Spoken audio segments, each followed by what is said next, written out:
너처럼 별 볼 일 없는 애가 우리 애들 앞길 막아서야 되겠냐? 이 돈 받고 조용히 이혼이나 해. 내 아들 창창하게 잘 살게 살아지란 말이야. 네, 시모가 며느리인 저에게 이렇게 막말을 했습니다.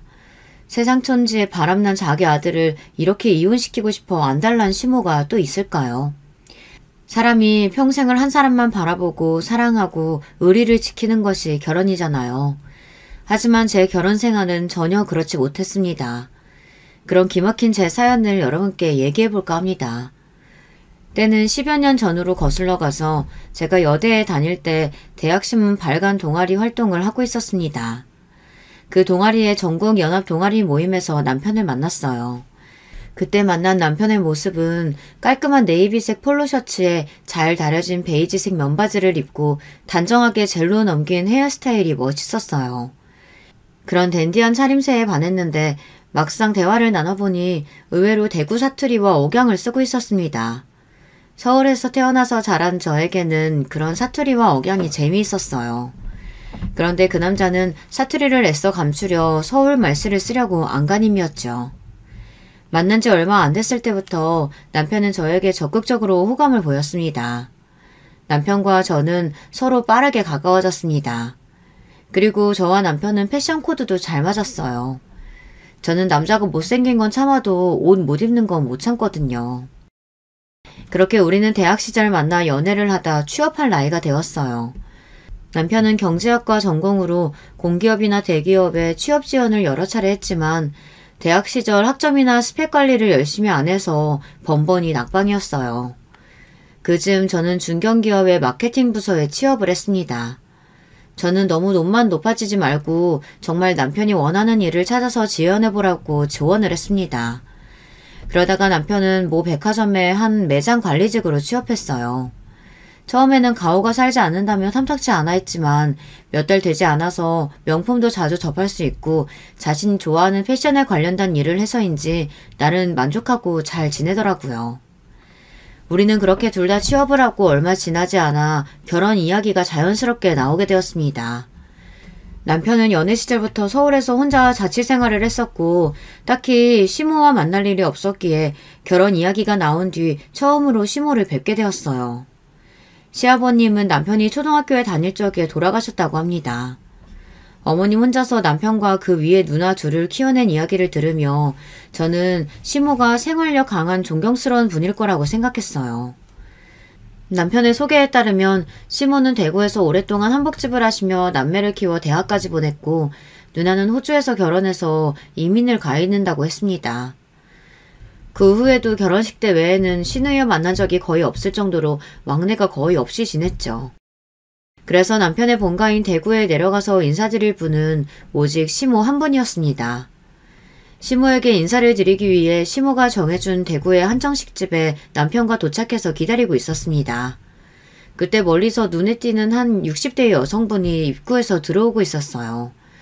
TV 드라마 속 부잣집 마나님들이 할 법한 한껏 부풀려 동그랗게 말아올린 업스타일의 헤어, 자수 무늬가 돋보이는 아이보리색 스커트 정장, 연보라색 스카프와 귀, 목, 팔목, 손가락 어디 한 곳 빠짐없이 보석알이 돋보이도록 세팅된 액세서리를 착용하고 계셨어요. 눈을 살짝 아래로 내리깔고 들어오시는 모양새가 곱고 우아한 인상을 받았습니다. 아, 저렇게 패션에 진심인 어머님 밑에서 남편이 자라서 옷을 잘 입고 신경을 썼던 거구나 싶었습니다. 하지만 멀리서 자신의 아들과 곧 며느리가 될 저희들이 앉아있는 모습을 이미 봐놓고도 어떤 아는 체 하는 기색이나 인사도 없이 도도하게 들어오셔서 속으로 아, 왠지 만만한 분은 아니구나 하며 조금 걱정이 되었습니다. 시모는 자리에 앉은 뒤 식사를 하며 의뢰 상견례에서 나올 법한 질문들을 했습니다. 양치는 잘 계시는지, 하시는 일은 무엇인지, 형제 관계는 어떻게 됐는지 등. 예비 시어머님이 물으실 법한 일반적인 이야기가 오갔고 별다른 이상한 낌새는 없었습니다. 그런데 식사 막바지에 후식 과일과 차를 마시며 시모는 전과는 조금 다른 이야기를 꺼내기 시작했습니다. 내가 오랫동안 한복집을 운영하다 보니 참한 규수를 보는 안목이 생겼달까? 내가 꿈꿨던 며느리가 있었어. 그런데 저 아가 자기는 서울에서 나고 자란 오랫동안 연애한 아가씨랑 결혼하고 싶다고 졸라대는 통에 두 손 두 발 다 들었지 뭐야. 아가씨, 아니 서연씨라고 했나? 이상하게 오해하지 말고 들어요. 내가 서연씨 학교며 직장이며 재산 상황 얘기를 듣다 보니 이미 내가 생각하던 아가씨는 아니야. 그런데 이제서 어쩌겠어. 저 아가 손 몇 번 봐도 눈에 안 찬다는데 아가씨만 좋다 하는데 어쩌겠냐고. 내가 마음을 정해야지. 생각지도 못한 시모의 속이야기에 저는 놀라서 자빠질 뻔했습니다. 시모의 얘기를 듣다 보니 시모와 남편은 저의 조건을 이미 계산하고 있었어요. 그리고 그러는 와중에 저 몰래 선도 몇 번 본 모양이었어요. 당황스럽기도 하고 그렇다고 어른께 딱히 뭐라 드릴 말씀이 없어서 가만히 듣고만 있었습니다. 내가 여기 대구 사람들은 다 알만한 위치에 있어. 우리 손님들도 죄다 우리 대구 유지라니까? 그분들 자제부터 직업이면 직업, 재산이면 재산 다 갖춘 노블레스들만 상대하고 교회 권사님들이 정말 좋은 호적 가지고 왔는데 다 물리치고 내가 이 자리에 나온 거 알고 있어? 혹여나 우리 아들이 아비 없이 혼자 자랐다고 아가씨네 집에서 말이 나온다거나 그러면 안 된다는 말이야. 나나 우리 집안이 아주 보통이 아니라고. 일반 서민이 아니라 이 말이야. 아니 드라마에서 돈다발 던지며 해대는 그런 시모가 바로 여기 있단 말이죠. 초면에 예비 며느리에게 이게 무슨 막말이랍니까. 결국 이 자리에서 하고 싶었던 시모의 얘기는 자신과 아들은 대단한 사람들이기 때문에 대접을 받아야 하며 결혼할 때 혼수나 예단은 서운치 않게 잘 챙겨달라는 이야기였던 것 같습니다. 이렇게 시모와 만남 이후 저는 이 결혼이 괜찮을까 걱정도 되고 막말한 시모에게 화가 났지만 그렇다고 해서 딱히 결혼을 반대하신 것은 아니었습니다. 어차피 저와 남편은 서울에서 분가에 살 예정이었기 때문에 시모와 1년에 몇 번이나 부딪힐까 싶어서 크게 마음을 담아주지 않으며 결혼 준비를 했습니다. 하지만 시모가 저렇게 어깃정을 놨는데 어떻게 대충 준비할 수 있겠어요. 게다가 명품이며 온갖 패션용품에 물욕이 가득한 남편은 어떻고요. 예물 시계에 시모댁에 예단 명목으로 드리는 가전제품, 심지어 다이아 반지 세트, 모피코트 등등 제가 몇 년간 적금해온 5천만 원의 돈으로 턱없이 모자라니 친정 부모님께서 도와주실 정도로 뻑적지근하게 준비해야 했습니다. 다 합치면 거의 1억이 넘게 들었던 것 같아요. 요구하시는 것들이 온통 명품의 최상급 비싼 것들 뿐이었으니까요. 그래도 이해했습니다. 시모 말에 따르면 대단한 분들이니 그 취향을 맞춰주기 위해서는 어쩔 수 없지 않겠어요. 하지만 그러는 와중에 내심 재산이 상당하시니 신혼집을 마련해 주시겠거니 하는 기대감이 있었기에 요구들을 잘 따를 수 있었습니다. 그런데 이게 웬일이에요. 그렇게 집안 좋고 재산이 많다고 떵떵거리시던 신모가 마련해준 신혼집은 그저 평범한 서울의 한 전세 아파트였습니다. 아파트 전세 보증금이 5억 정도 되어서 불평할 문제는 아니었지만 그렇게 자랑하던 모양새에 비해서는 다소 아쉬운 것이 사실이었죠. 그렇게 자랑자랑하던 재산 상태면 당연히 아파트를 사줄 줄 알았거든요. 어쨌든 남편에게 별다른 얘기 없이 큰 탈 없이 결혼하게 되었습니다. 하지만 저는 결혼한 이후에도 남편의 월급이 얼마인지 모르고 살았습니다. 남편이 월급을 제대로 가져다 준 적이 없기 때문이죠. 자기 월급의 상당 부분을 자기 옷이나 신발 등을 사들이는 데 쓰고 있었습니다. 꾸미기 좋아하는 저는 미용실에 1년에 서너 번 가는데 본인은 2, 3주에 한 번은 청담동에 미용실을 예약해서 다니고 심지어 스킨케어 관리도 받고 있었으니 월급이 나만 나겠어요. 빤히 백화점 매장 관리직 월급에 비해 자기 치장하는 데 씀씀이가 너무 컸습니다. 결혼 전에는 그 말끔한 옷차림이 좋았는데 월급 대부분을 자기에게만 써대니 제가 진짜 잘못 생각했구나 후회가 되었어요. 제 월급의 반 이상으로 아파트 관리비나 대부분의 생활비를 충당해야 했습니다. 자기야, 우리 이제 결혼해서 아기도 가져야 하는데 이렇게 돈 쓰면 언제 모아? 내가 써봐야 얼마나 쓴다고. 지난달에는 100만 원 정도 생활비로 주지 않았어? 그럼 자기 월급이 얼만데? 난 지금까지 그런 것도 모르고 살고 있단 말이야. 내 월급은 다 오픈했는데 왜 자기는 숨겨? 내 월급으로 우리 먹는 거며 생활비 거의 쓰고 있는 거 알고 있어? 뭐 하는데 생활비가 그렇게 많이 든다고. 백화점에서 월급 나오는 거 푼돈이야. 그걸로 내 용돈하기 빠듯하다고. 정 부족하면 우리 엄마한테 얘기해보고. 전 이렇게 남편이 돈이 필요하면 시모가 도와주실 거라고 늘 말해와서 시모가 자산이 좀 되나 보다, 여유가 있으시면 정말 필요할 때 도와달라고 할 수 있구나 생각했습니다. 그런데 저도 남편도 다 착각하고 있었던 거였어요. 몇 년 전 남편이 건강검진 결과에서 뇌에 문제가 있어서 정밀 검사를 받아야 한다고 털어놓았습니다. 겁이 나서 얼굴이 하얗게 질려서 입술을 파르르 떨면서 말이에요. 저는 걱정돼서 하루라도 빨리 대학병원에 가서 몇 가지 관련 검사를 예약하려고 했어요. 그런데 그 검사들이 생각보다 여러 개였고 비급여 항목이 있어서 약 400만 원 정도 비용이 든다고 하더군요. 부부 둘 다 사회생활 하는데 그 돈이 없겠냐고 생각이 들지만 부끄럽게도 그 정도 돈도 없었습니다. 몇 달 전부터 임신을 하고 몸이 좋지 않아 휴직을 쓴 상태라 남편이 주는 생활비가 턱없이 부족했기 때문이에요. 그나마 모아놓은 예금 적금을 깨서 생활비로 쓰며 살다 보니 돈이 없었습니다. 자기야, 늘 자기가 어머님이 도와주실 거라고 큰소리 쳤었잖아. 어머니께 검사비 부탁드려보자. 설마 아들 검사비를 안 주시겠어? 남편은 고개를 끄덕이며 병원 앞 휴게 공간 한켠으로 들어가서 전화를 하고 나왔습니다. 무슨 대화가 그리 긴지 한 30분가량 통화하고 돌아온 것 같았고 남편의 얼굴이 그리 밝지는 않았기에 저는 어떻게 된 거냐고 물었습니다. 아니 참, 우리 엄마 한복집이 어쩌다 이렇게 된 거야. 뭐 한복집에 손님이 끊긴 지 꽤 오래됐나 봐. 엄마도 하는 수 없이 벌어놓고 있던 돈 야금야금 쓰고 계셨다고 하시는데 그래도 돈 400만 원은 있다고 걱정 말라고 하시니까 보내주시겠지. 아니 결혼 전부터 그렇게 재산 있다고 으스대시더니 이게 무슨 이야기인가 싶었습니다. 사실 몇 년 전 시모 한복집 단골 고객인 한 사모님의 한복을 실측하기 위해 단골 사모님 댁을 찾았다가 그 집의 은밀한 사정을 알게 되었다고 합니다. 사실 그 사모님 댁에 장애가 있는 자식을 숨기고 키웠다는 것을 시모가 알게 된 것이죠. 어머님이 그 이야기를 교회에서 떠벌리다가 그 이야기가 소문을 타게 되고 그 사모님의 귀에까지 들어가게 된 것입니다. 그 사모님은 이 소문이 퍼진 이야기를 알고는 충격에 몸져 누웠다고 해요. 당연하죠. 창피했다고 밖에 알리지 않고 쉬쉬한 자식 이야기를 여기저기 떠벌리고 다녔으니. 시모의 말실수로 인해 중요한 고객을 잃었을 뿐더러 그 사모님이 지역 유지나 구의원 등 대구 지역사회에서 꽤나 입김이 센 분이라서 많은 단골 고객을 잃게 되었습니다. 그렇게 기존의 단골 손님이 없어지고 또 요즘 젊은 사람들이 한복을 중요하게 생각하나요?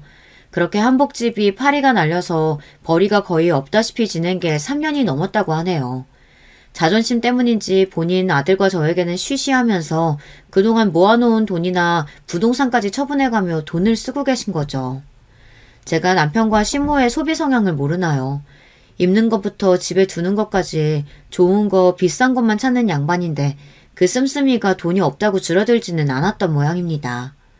꽤 많이 모았던 재산도 이제 얼마 남지 않았으니 이제 본인도 걱정이 돼서 저희에게 털어놓은 거겠죠. 정말 모자가 이런 것까지 담는 걸까요? 시모 상황이 이 지경인 것을 알게 됐는데 남편 병원비를 달라고 부탁할 수는 없잖아요. 그래서 제가 친정 부모님께 부탁드려 남편의 검사비를 해결해야만 했습니다. 친정 부모님께서는 시댁이 잘 산다고 생각하셔서 왜 이 정도의 돈을 구하기 어려워하는지 궁금해하셨지만 그냥 저희끼리 잘 해결해보고 싶어서 그런다고 겨우 이야기를 둘러댔죠. 다행히 남편의 검사 결과는 이상이 없는 것으로 나와 안도의 한숨을 지었습니다. 하지만 시모의 경제적 상황을 알게 된 이상 제가 가만히 있을 수는 없었습니다. 제가 아프다고 남편 혼자 벌어서는 태어날 아이를 위해서도 못할 짓이라는 생각에 휴직을 서둘러 마무리 짓고 회사에 복직했어요. 임신하고서 아픈 몸으로 회사에 다니는 것보다 저를 더 괴롭혔던 것은 여전히 돈을 낭비하고 오히려 제가 회사에 가니 골프까지 배우겠다고 나서는 남편이었습니다. 아이를 위해 저축을 해야 하고 돈을 아껴야 한다고 말하는 저를 늘 쪼잔하게 잔소리하는 옆에내 취급을 하며 자기 좋을 때도 여전히 돈을 쓰고 다니는 거 있죠. 참다 못한 저는 시모에게 전화를 걸어 처음으로 하소연이라는 것을 했습니다. 아니 그런데 시모는 제 이야기를 듣더니 도리어 화를 내지 뭡니까? 이제 네가 아주 기세가 등등하구나. 지난번에 한복집 이야기 들었다고 해서 우리 아들이나 내가 막대해도 되는 것 같아? 너 나 그렇게 쉽게 안 죽어. 이제 어디 장관 부인 한복도 받을 거고 말이야. 어머님 그럼 이제 한복집 잘 되는 거예요? 그럼 그이가 생활비 한 푼 안 가져다 주는 달도 있는데 그런 달만이라도 좀 도와주실 수 있을까요? 아니 무슨 아직 돈도 안 받았는데 무슨 소리야? 시몬은 다시 여러 가지 핑계를 대며 도리어 저희에게 용돈을 요구하기 시작했습니다. 니네 나이가 몇인데 나한테 의지해? 이제 니들이 주는 용돈 받아야 쓰겠다. 시모가 당황하며 이러는 것을 보니 한복집의 장관 부인이요. 말도 안 되는 소리죠. 시모의 한복집은 여전히 팔이 날리고 있는 게 분명했습니다. 더 이상은 시모도 남편도 못 믿겠어서 직접 나서기로 했어요. 제가 그 한복집을 살려보려고요. 마케팅팀에서 근무하면서 얻은 노하우를 살려 SNS를 통해 홍보를 시작했습니다. 주말에 대구에 내려가서 한복집 외관과 고상해 보이도록 연출하는 시모, 최고로 잘 지어진 예쁜 한복들을 사진 찍어 인스타에 올렸습니다. 그리고 결혼을 준비하는 인터넷 카페에 들어가서 결혼 맞춤 한복 행사 이벤트를 열었습니다. 그리고 한복집의 인테리어가 고루해 보이는 것 같아서 저 혼자 셀프로 도배나 페인트 칠, 거기에 예쁜 장식품까지 배치하고 나니 이제는 제법 잘나가는 가게의 모습을 갖추게 되었습니다. 배가 남산만큼 부린 채로 서울 대구를 오가며 백방으로 노력하는 제 모습을 보는 시모는 처음으로 칭찬이란 것을 해주더군요. 세아가 네 덕분에 이제 손님이 제법 많아졌어. 네 인스 모시기 보고 왔다면서 젊은 부부들이 많이 오더라고. 이제 우리 한복집도 잘 되려나 보다. 네가 고생이 많았구나. 네가 복덩이야. 네, 시모의 한복집은 이제 손님들이 제법 드나들면서 활기를 찾기 시작했습니다. 이렇게 제 노력의 결실이 보이니 뿌듯했습니다. 무엇보다 태어날 아이에게 도움이 될 거라고 생각하니 기분이 좋았습니다. 남편도 이런 것을 보며 느끼는 바가 있었는지 주말 골프 약속도 줄이고 앞으로 생활비도 월급의 절반은 가져오기로 약속했어요. 그렇게 아이를 낳고 키워가며 우리 세 가족이 행복한 일만 꿈꾸고 있었죠. 하지만 사람 고쳐 쓰는 거 아니라는 말이 있죠. 잘 참아왔던 남편은 다시 생활비를 고작 몇십만 원 내밀기 시작했습니다. 그리고 주말마다 골프 약속을 잡고 새벽부터 밤 늦도록 놀다가 집에 들어왔습니다. 아들이 이제 한참 말도 배우고 엄마 아빠 해가며 너무 예쁜 나이인데 이놈의 남편은 매일같이 옷만 삐까번쩍 빼입고 거울 앞에서 1시간가량 머리를 매만지며 향수를 뿌려가며 자기 치장만 하다가 나가기 일쑤였습니다. 저는 제 옷 사러 간 지가 언제인지 기억도 안 나고 머리도 매일 질끈 동여매고 화장도 못하고 꾸밀 줄 모르는 아줌마인 양 이 꼴로 사는데 자기 혼자 즐기고 다니는구나 이 생각에 속이 상했습니다. 이러다가 우리 아이가 아빠가 있는지도 모르겠다고 아이를 위해서도 이 사람을 고쳐놔야겠다고 결심하고 퇴근한 남편에게 술상을 보고 앉아 대화를 시도하기 시작했습니다. 자기야, 우리 이제 아들도 있는데 미래를 계획하고 돈을 좀 모아야 하지 않을까? 난 걱정돼. 중요한 이야기 있다고 바쁜 사람 불렀는데 또 그 이야기인가? 그리고 너 좀 꾸미고 살아야 되지 않겠냐고. 몸매도 퍼지고 집에서 머리는 부스스하고 얼굴은 또 그게 뭐냐? 얼굴을 잔뜩 찌푸리며 남편은 이제 제 외모를 지적하기 시작했습니다. 출근해서 백화점 가면 어리고 예쁜 여자들 거기다가 돈도 얼마나 많은지 카드로 몇백 몇천씩 써대는 그런 여자들보다가 내가 집에 와서 노래 보면 가관이라고. 내가 집에 붙어있고 싶겠냐? 그게 무슨 말이야? 내가 이러고 싶어서 이러겠어? 우리 애기 보는데 어떻게 화장하고 꾸밀 수가 있겠어? 그러다 애기한테 화장품이라도 묻으면 어떡해. 나는 안 꾸미고 싶겠어? 당신이 집에 와서 잠깐씩 애기 보고 시간을 가지면 나도 그렇게 할 수 있어. 핑계 좀 대지 마. 다들 키우는 애기 너 혼자 키우냐? 우리 엄마는 남편도 없이 우리 엄마 키우는데 뭘. 그래. 비교 한번 해보자. 우리 아랫집 아빠는 매일 일찍 퇴근해서 애기랑 놀아주고 목욕도 시켜준대. 가끔 유치원 등하원도 하러 오는 거 본 적이 한두 번도 아니야. 또 주말마다 애기가 가고 싶다는 대로 나들이도 가고. 우리도 그렇게 살면 안 돼? 네 자꾸 바가지 긁으면서 피곤하게 하면 나 집에 안 있는다. 잠깐만, 알았어. 미안해. 싸우자는 게 아니고 자기 요즘 다시 생활비 안 주는데 이러면 어머님한테 이야기할 수밖에 없어. 알았지? 약속 지켜줘. 아이고, 그때 한복집 잠깐 소문나게 도와줬다고 뭐 엄마가 네 편이라도 된 거 같냐? 엄마 한복집이 잘 된 게 엄마가 솜씨가 좋아서 사람이 모이니까 그런 거지. 네가 계속 그거 하나 한 거 가지고 된 거 같냐고. 내가 지금도 어머님 한복집 SNS 통해서 계속 홍보하고 있는데 내가 한 게 없다고?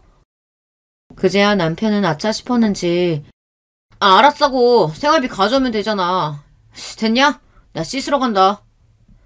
궁시렁대며 남편은 핸드폰을 들고 일어났습니다.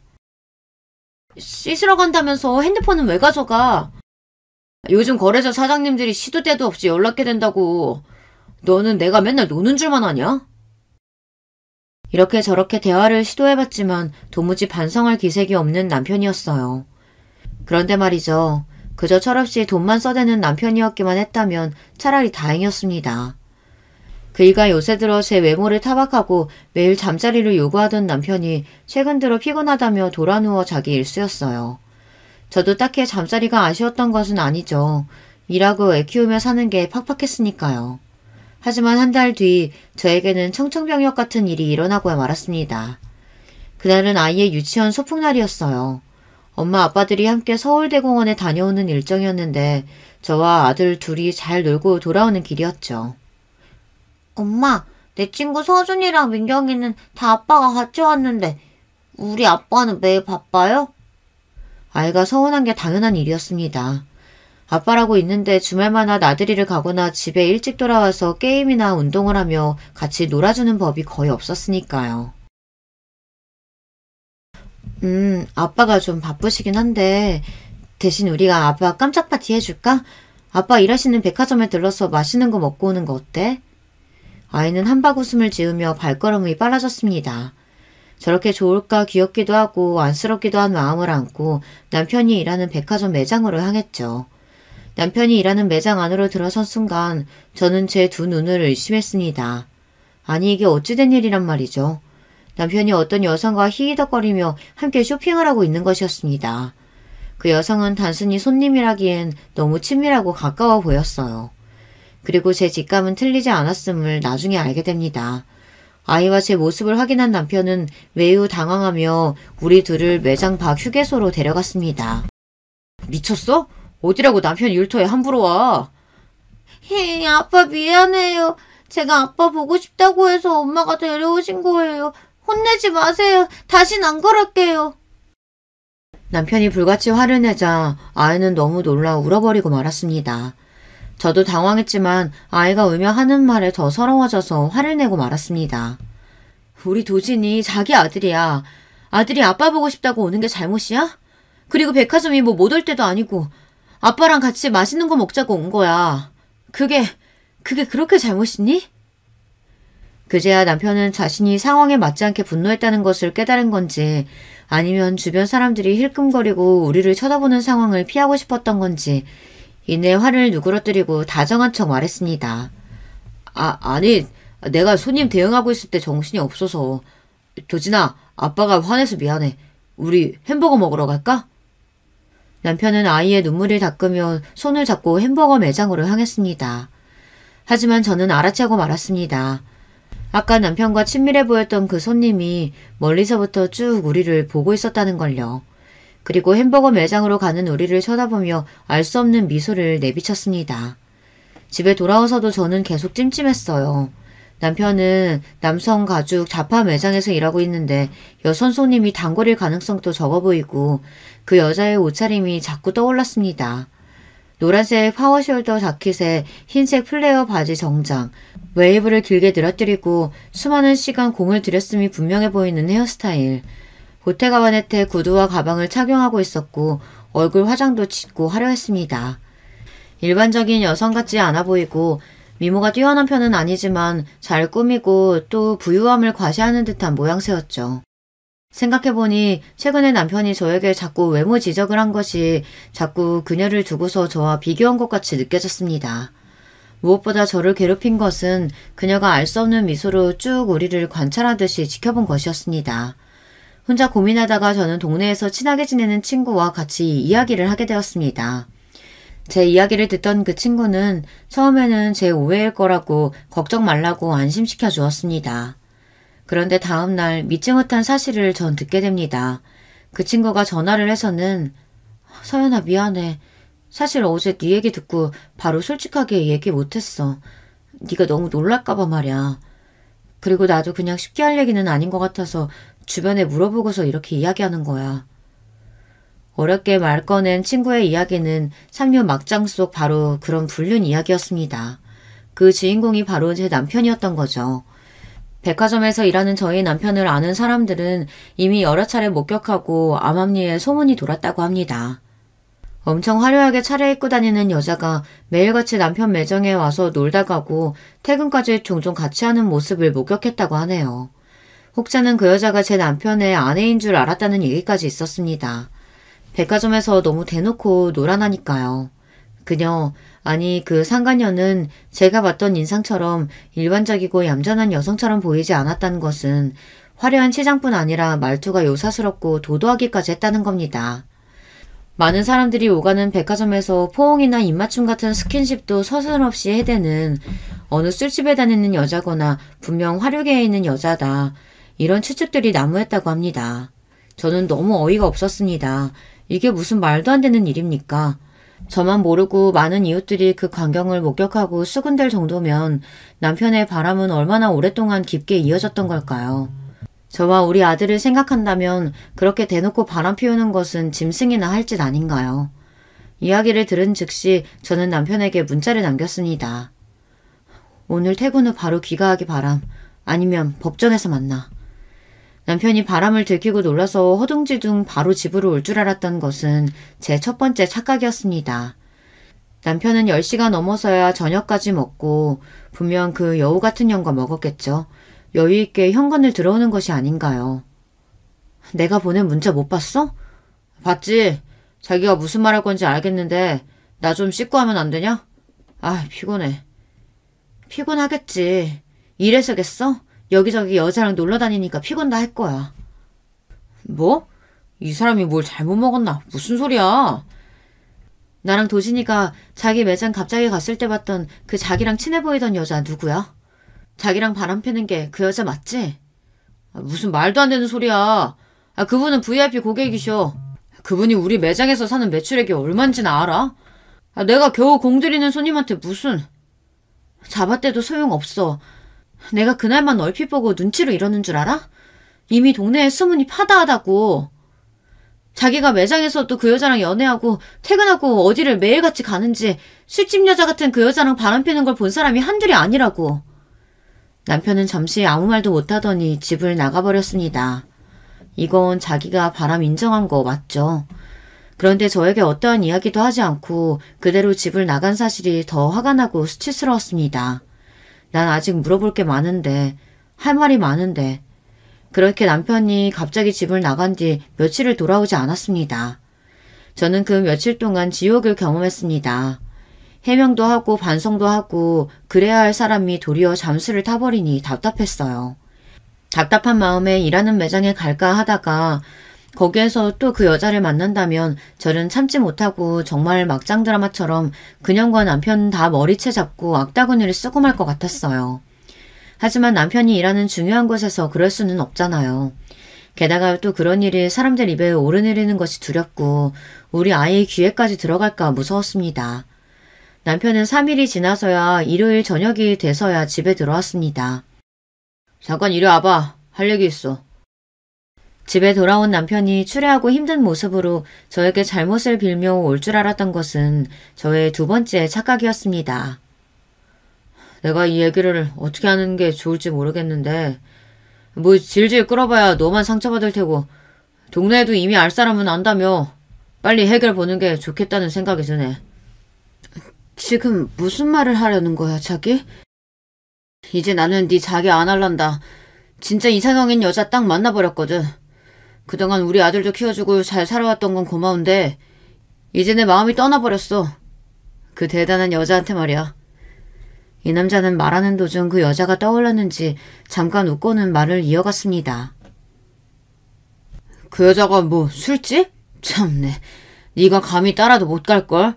그런 스펙을 가진 여자야. 어디다 대고 동네 사람들이 수군대는지 모르겠네. 남편의 설명에 따르면 그녀는, 아니 그 상간녀는 서울, 그중에서도 청담동에서 태어나 청담중학교까지 다니다가 일본으로 유학을 갔다고 합니다. 그러고 일본에서 대학까지 마친 재원이라는 말이죠. 나이는 저랑 비슷한데 지금 삼성동에 있는 유명한 광고회사에 다니고 있다며 능력이 대단하다고 합니다. 저도 아이를 낳고 경력 단절이 아니었다면 꽤 괜찮은 회사를 다니고 있을 사람이었는데 말이죠. 능력 없는 지를 만나서 지금은 온라인 홍보 프리랜서로 일할 수밖에 없는 제 신세가 원통했습니다. 나도 결혼하지 않고 회사 다녔다면 상간녀 부럽지 않을 텐데. 그뿐만이 아니야. 네가 봐서 알겠지만 그녀 패션 좀 봐봐라. 여자가 딱 그래야 돼. 패션 감각도 살아있고 물론 돈도 좀 있어야 가능한 일이지만. 자기 60억짜리 통장 본 적 있어? 그녀가 나한테 보여주더라. 부모님이 주신 재산 몇 억 받은 걸 투자해서 얼마나 잘했는지. 부동산뿐만이 아니라 통장에 60억이 찍혀있더라니까. 대단하지 않아? 마치 자기가 떼돈을 번 것인 양 아이처럼 들떠 말하는 남편의 모습을 보니 어처구니가 없더군요. 네, 결국 그랬던 거였습니다. 어쩔 수 없이 다가온 사랑, 뭐 그런 거보다는 어쨌든 불륜녀가 스펙도 좋고 무엇보다 돈이 많으니까. 그러니까 바람을 피고도 저렇게 당당했던 거였습니다. 그래서 말인데 어차피 자기까지 알게 된 마당에 우리 쿨하게 헤어지자. 자기야, 그게 지금 무슨 말이야? 집에 나가 있는 동안 나 생각 많이 했거든. 근데 나 그 여자랑 못 헤어져. 굳이 따지면 니랑은 이제 정리할 수 있겠더라. 이제 구질구질하게 끌지 말고 깔끔하게 갈라서자. 그냥 헤어져주기 어려우면 위자료? 뭐 그런 거 줄 수 있어. 그녀가 좋은 투자처 소개해줘서 나랑 엄마도 투자해서 앞으로 돈 좀 벌 거거든. 뭐 그녀처럼 한 달에 1억 넘게 이자 찍히기는 힘들어도 몇천은 될 테니까. 정 억울하면 이 집 전세금도 줄게. 어때? 이렇게 신나다는 듯 웃어대는 남편의 입을 찢어버리고 싶었습니다. 지금 무슨 말을 듣고 있는 건지 어안이 벙벙하기만 할 뿐이었어요. 바람을 피고도 돈저랑을 해다며 저랑 헤어지겠다고요. 저는 겨우 마음을 진정시키고 남편을 설득하려고 했습니다. 자기야, 일단 지금 경솔한 것 같아. 우리 도진이 생각해봤어? 당신 아빠 없이 절어서 서러웠다며. 우리 도진이 엄마 없이 자라게 할 거야? 그건 내가 우리 그녀한테 잘 부탁하면 아마 도진이 키워줄 거야. 너보다 훨씬 괜찮은 여잔데 더 좋은 엄마가 돼줄 수 있지 않을까? 나 너 같은 인간 좋으라고 이혼 못 해줘. 아니, 안 해줄 거야. 우리 도진이 위해서도 나 너네 떳떳이 사는 거 못 보니까 하루빨리 그 상간이 정리하고 와. 저는 차오르는 눈물을 애써 감추며 돌아서서 한 글자 한 글자 악에 받쳐서 남편에게 퍼붓고는 방으로 들어와 버렸습니다. 그날로 몇 날 며칠을 눈물로 보냈는지 잘 기억이 나지 않습니다. 제가 연락이 닿지 않고 먹지도 않고 멍하니 있는 저를 걱정한 아들이 외할머니, 그러니까 저희 엄마에게 전화를 한 모양이었습니다. 친정엄마가 저희 집 배를 다급히 누르셨습니다. 예, 우리 아가, 이게 어떻게 된 일이야? 네 꼴이 이게 뭐야? 무슨 일이 있었던 거니? 사람이 하루 이틀 울면 눈물샘이 마르는 줄 알았는데 엄마를 보자마자 저는 주저앉아서 아기처럼 엉엉 울었습니다. 엄마, 나 죽을 것 같아. 임서방이 바람났는데 글쎄 그 상간녀랑 결혼한대. 나보고 헤어져 달래. 아니, 이 쳐 죽일 것들이 있나. 흥청망청 동서대는 철없는 놈이라고만 생각했는데 사람 모습을 한 짐승 놈이었구만. 걱정 마라. 네가 왜 이혼을 해? 그러다가 정신 차리고 돌아올 거야. 이 못돼 먹은 놈 같으니라고. 아니, 아들놈이 이러고 다니는 거 지 애미는 안 되니? 사부인 말이야. 엄마, 내가 정신 좀 차리고 나서 이 일을 어떻게 해야 할지 찬찬히 정리 좀 해봐야겠어.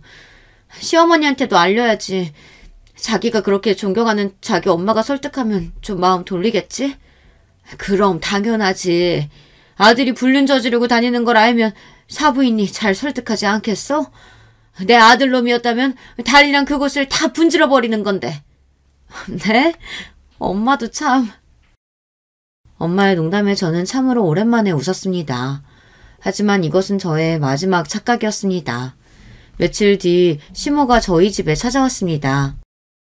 어머님 연락도 없이 갑자기 오셨어요. 혹시 그이 소식 듣고 오신 거예요? 그래. 우리 손자 집에 없니? 유치원 간 게지? 네, 지금은 유치원에 있을 시간이에요. 잠깐 무슨 차라도... 글쎄다. 너랑 이제 차 마시며 얘기하긴 어려울 것 같구나. 바람핀 아들 때문에 저를 볼 낯짝이 없다는 얘기인 줄 생각하고 저는 시모가 와준 게 고마웠습니다. 어머님, 별 말씀을 다 하세요. 어머님께서 이제 그이 마음만 좀 돌려놔 주세요. 응? 그게 무슨 말이냐? 나 너한테 할 얘기 있어서 온 거야. 네? 이후 시모는 귀를 의심할 만한 충격적인 얘기를 시작했습니다. 우리 아들이 얼마 전에 자기가 새로 사귄 여자가 있다고 하면서 대구에 내려와서 보여주고 싶다고 하더라. 처음엔 나도 반대했지. 결혼한 놈이 무슨 소린가 했어. 그런데 그 아이 직접 보고 나니까 우리 아들이 허투루 본 게 아니더구나 싶었지. 애가 아주 똑부러지고 능력도 있는 것이 그렇게 아들이 부르짖던 멋진 서울 여성이더라고. 내가 또 동양의복 패션 업계에 있어봐서 그 아이가 입은 모습만 봐도 잘 교육받고 좋은 집안에서 티 없이 자란 그런 아이인지 알겠더라. 잠깐만요, 어머님. 지금 무슨 말씀을 하고 계신 거예요? 아들의 불륜 상간녀를 지금 칭찬하시는 건가요? 뭐 네가 서운해도 할 수는 없지만 내가 또 없는 말은 못하겠고 하니 제대로 얘기해 주는 거야. 또 우리 한복집 보며 사업 조언도 해주고 괜찮은 투자처도 소개해주면 그러다 보니 애가 참 괜찮은 게 부인할 수 없는 사실이고. 아휴, 나도 이혼은 좀 못한디 어쩌겠냐. 자식 이기는 부모 없다고 그렇게 이혼하고 그 아가씨와 결혼하겠다는 걸 내가 무슨 수로 말리겠어. 아니 그럼 지금 어머님이 저희 집에 찾아오셔서 하실 말씀이... 그래, 그냥 깔끔하게 요새 말로 쿨하게 갈라서라. 어머님, 저 정말 그이나 어머님께 마음 다해서 잘해드렸잖아요. 우리 아이가 왜 우리 아빠는 주말마다 없냐고 울고 불어도 저 그이가 좋아하는 골프나 취미 모임 다 이해하고 제 할도리 다 하면서 정말 우리 가정 정말 잘 지켜왔거든요. 우리 아이 아비 없는 애 만들기 싫어서요. 그런데 이제 와서 어머니까지 그 상간녀를 싸고 드시는 건가요? 아니 얘가 너 참 말 싹둑머리 없게 한다. 네가 말한 일들 어느 집 며느리들 안 한다니? 다 돈 벌고 직장생활하면서 집안 간수 잘하는 다른 집 며느리들이 얼마나 많은데. 우리 교회 권사님들은 매주 자기네 며느리 자랑해. 여자가 남자 뒷바라지하고 애 키우고 집안 검사하는 게 무슨 대단한 일이라고 이러는지 모르겠다. 그런 말씀이 아니잖아요. 어머님, 한복집 잊으셨어요? 거긴 제가 살려드린 거잖아요. 제가 그렇게 대구 내려가서 주변 친인척 지인들 다 연결해드리고 서울도 SNS 맨날 관리해가며 홍보한 덕에 문 닫을 뻔했던 거 잊으셨어요? 아니 그걸 떠나서 어머님까지 왜 저한테 조용히 이혼하라고 하시는 거예요? 애초에 바람난 그의 혼도 내주시고 정신 차리라고 해주셔야죠. 어머님 친손자가 이걸 알면... 너 도진이한테 이런 얘기 조금이라도 흘렸다간 가만 안 둬? 우리 빗줄이야 도진이는. 더 잘난 새엄마 만나는 거니까 교육상 나쁠 것도 없다. 너만 조용히 빠지면 모두가 만사 형통인 거야. 이제 보니 너 돈 때문이니? 돈 때문이구나? 알았어. 거하게 챙겨줄 테니까 그거나 받고 사라지면 돼. 아휴, 입 아프네. 아니 얘는 왜 이런 상스러운 대화를 하게 만드는 거야. 네가 하도 이혼 도장 못 찍겠다며 버틴다고 우리 아들이랑 새아가가 부탁해가지고 내가 서울까지 올라온 거니까 그런 줄 알고 넌 하루빨리 정리해라. 네가 그렇게 좋아하는 돈, 그 돈 줄 테니 말이야. 저를 돈에 미친 여자로 몰아가는 말에 너무 억울해서 시모에게 눈을 치켜뜨고서는 말했습니다. 어머니, 말씀은 바로 하셔야죠. 지금 그 상간녀 돈 보고 넘어간 사람이 어머니와 그이잖아요. 너 이렇게 독한 애였니? 가시나가 조신하게 얌전해 보여가지고 가신 거 별거 없어도 내가 그 아하고 결혼 허락했더니만 이제 보니 아주 요망한 여우 같은 년이었구만. 내가 너를 배려를 해서 이런 이야기까지는 안 하려고 했는데 하늘 수 없다. 새아가 아이 가졌단다. 우리 핏줄 말이야. 내가 지금 무슨 소리를 들은 거지 전 믿을 수 없는 소리를 들었습니다. 네? 아니 그게 무슨... 그치? 네가 봐도 이제 할 말 없지? 모든 상황에 네가 조용히 이혼해주고 우리 애들이 새 가정 꾸리는데 지장 안 줘야 되지 않겠니? 그런 줄 알고 나는 이만 내려간다. 저는 머리가 돌아버릴 것 같았습니다. 사람이 어떻게 이럴 수가 있단 말이죠. 바람으로 모자라 상간녀가 임신까지 했다니 정말 남편이 인간같이 보이지 않았습니다. 게다가 시모까지 상간녀의 돈이 탐나서 조강지처인 저와 이혼하라며 이 말도 안 되는 이혼을 돕고 있던 것입니다. 이렇게 남편은 집을 나가서 상간녀와 동거하고 시모는 하루가 멀다 하고 전화와 문자로 이혼을 요구했습니다. 이제 저는 더 이상 참을 수가 없었습니다. 저와 도진이 인생을 위해서 이혼하기로 마음먹었어요. 금수마도 못한 남편과 시모, 그 집안과 연을 끊기로요. 주변 지인의 소개로 이혼 전문 변호사를 만나 이혼을 준비했습니다. 이혼을 해주는 조건으로 우리 아들의 양육권 그리고 위자료로 현재 신혼집의 전세보증금 5억 원 전액을 요구했습니다. 처음에는 남편과 시모 모두 불같이 화내면서 어디 5억을 노리냐고 욕을 해댔어요. 원하는 대로 다 준다고 할 때는 언제고 말이죠. 하지만 남편은 불륜으로 이혼의 책임이 있는 당사자라서 별 도리가 없다는 것을 알고 나서는 수긍했습니다. 하지만 저를 돈만 하는 벌레로 몰더군요. 누가 돈벌레인데요. 그리고 더럽지만 남편은 하루라도 빨리 상간녀와 합치고 싶어 안달이 난 눈치였습니다. 지난번 이혼 조정협의회에서 만난 날 저에게 핸드폰으로 어떤 입금 계좌 내역을 보여주었습니다. 이혼은 뭐 네 요구대로 하면 그만이야. 그깟 5억? 금방 벌지. 그녀와 함께하면 말이야. 이것 좀 봐봐. 이번 달에 투자 수익금만 1,000만 원 들어왔지? 우리 엄마는 훨씬 더 많이 투자하셔서 아마 5천만 원은 매달 꼬박꼬박 들어올걸? 당신은 지금 그 계좌에 돈이 중요해? 우리 이혼으로 상처받고 아빠 없이 자랄 도진이 생각하면 난 아직도 밥을 제대로 못 먹어. 그러니까 왜 너가 데려간다고 난리야. 우리 여보가 앞으로 더 잘 키워줄 텐데 원하면 유학도 보내주고. 그런데 쥐뿔도 없는 엄마가 데려간다고 버텨서 아빠 없는 애가 된 거지 뭐. 어쨌든 변호사가 면접 교섭권은 내가 갖고 있다고 했으니까 우리 아이 보고 싶을 땐 보러 갈 거다. 물론이야. 나는 도진이가 아빠 만나는 거 반대 안 해. 그렇게 우리 부부는 전쟁 같았던 결혼을 법적으로 끝냈습니다. 저는 이제 이혼녀로서 남편 없이 우리 아이 제대로 키워볼 각오로 프리랜서 일 외에 이전 직장 상사분과 함께 마케팅 사업을 구상하고 있었습니다. 그분이 믿을 만한 동업자이기도 했고 제 사정을 다 알게 된 뒤 사업비는 거의 본인이 될 테니 저에게 열심히 사업을 키우자며 배려를 해주셔서 비전 있는 사업을 할 수 있게 되었죠. 거기에 위자료로 받은 5억이 있어서 아이와 지낼 집을 구하는 한편 당분간은 돈 걱정 없이 지낼 수 있으니 다행이었습니다. 그간 결혼해서 남편이나 시모에게 제대로 된 선물을 받은 적이 얼마 없었는데 이혼 선물을 5억을 받은 셈이네요. 그 인간일이 이렇게 거액을 선뜻 준 것이 믿기지 않았지만 그 당시 그 모자는 상간녀의 재력에 푹 빠져 있었으니까요.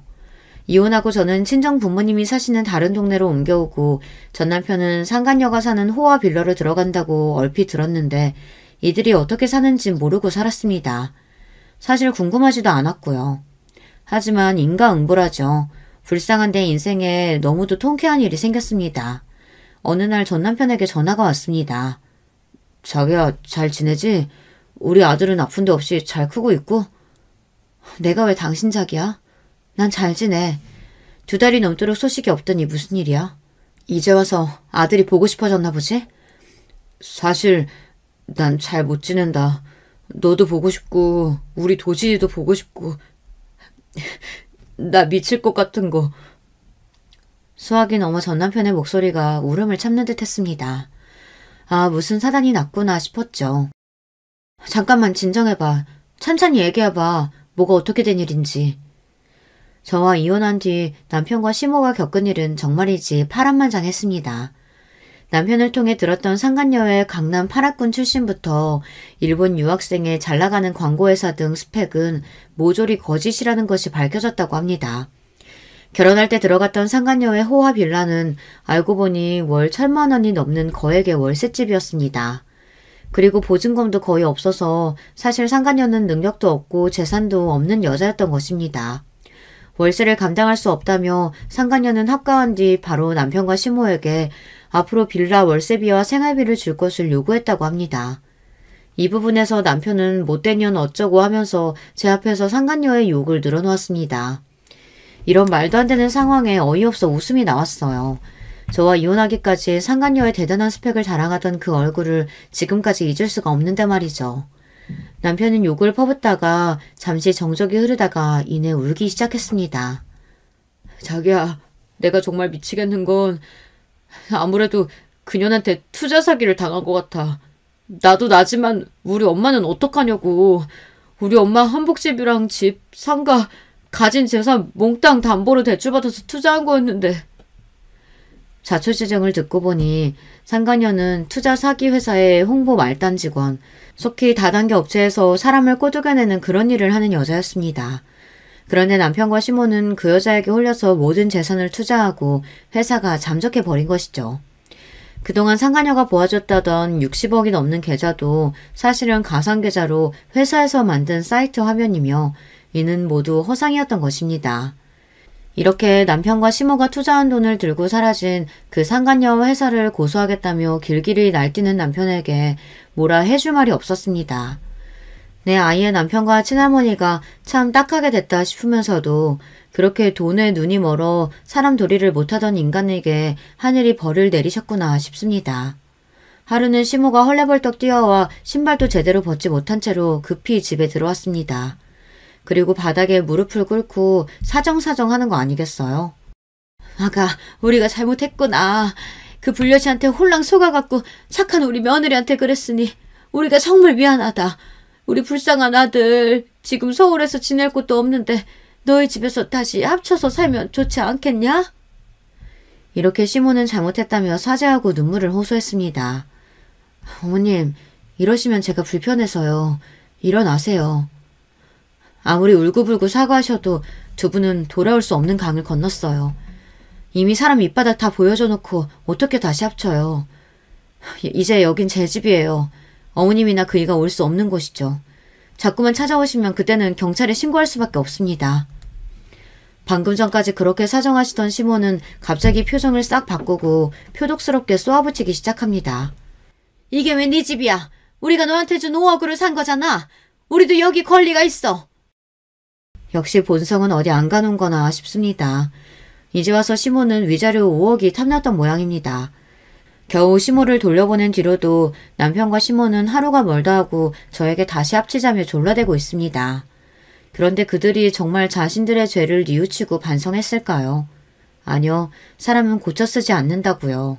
사람 같지 않고 돈만 밝히는 그 모자와 저는 더 이상 엮이고 싶지 않습니다. 아무리 돈이 중요하다지만 하루아침에 조강지처를 내치는 게 사람이 할 짓인가요? 또 더 돈 많은 여자가 생겼다고 해서 자기 아들을 싸고 돌며 며느리 내보내는 시모는 어떻고요? 이 사람들은 지금도 제가 가진 돈이 탐나서 온 속물일 뿐이라고 생각합니다. 저는 핸드폰 번호도 바꾸고 아파트 경비원께 전 남편과 시모가 집에 못 오도록 입구에서 막아주십사 부탁을 드렸습니다.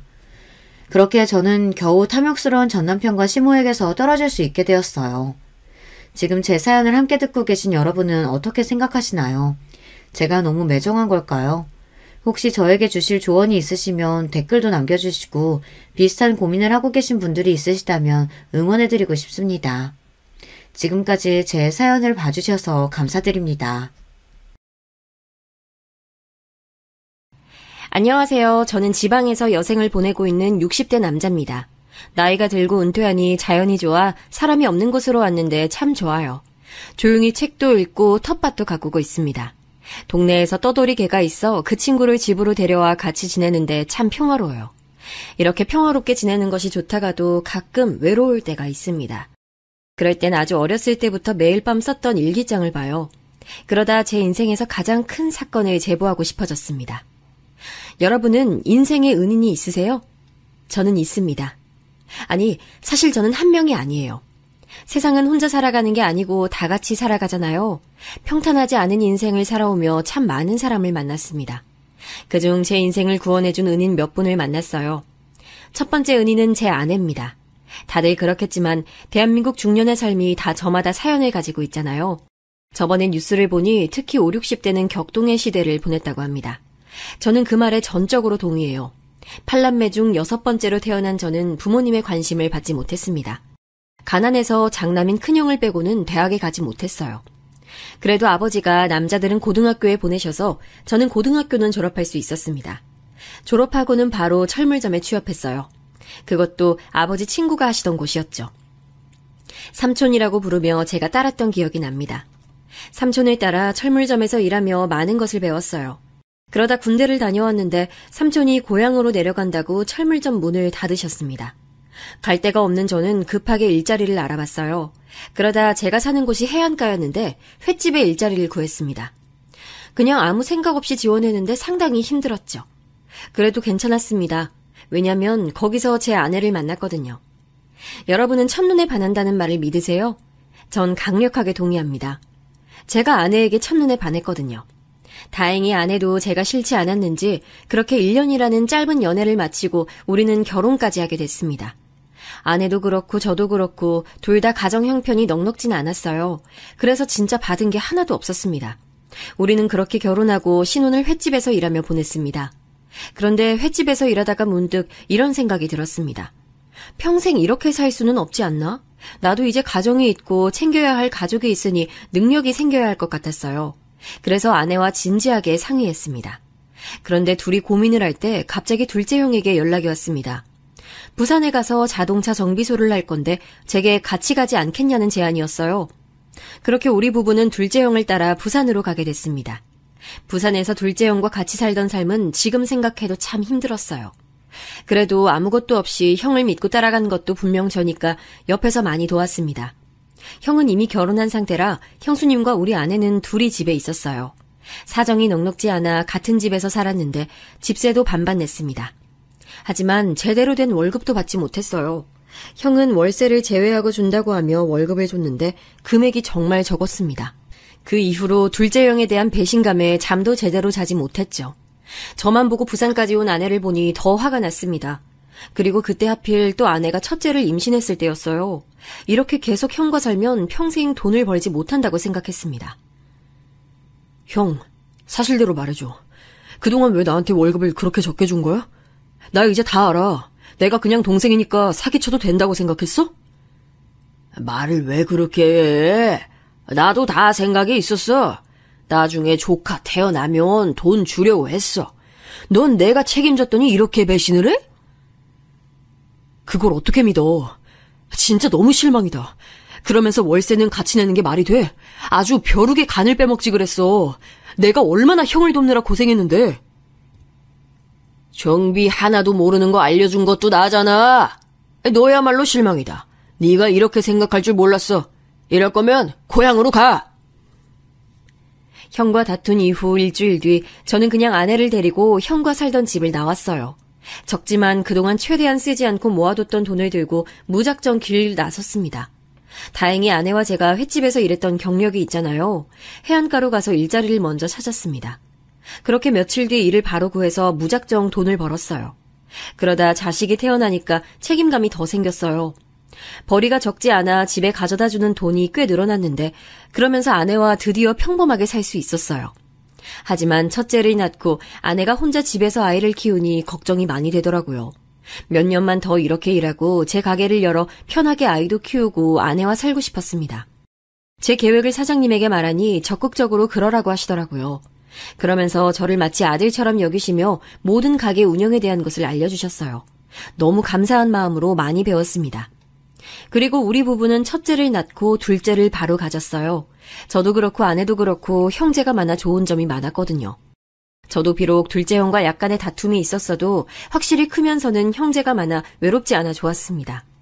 그래서 바로 둘째를 가졌는데 아내가 첫째와는 달리 입덧으로 많이 힘들어했어요. 첫째는 사실 되게 순했거든요. 임신했을 때도 태동이 너무 없어서 병원에 가서 진지하게 물어볼 정도로요.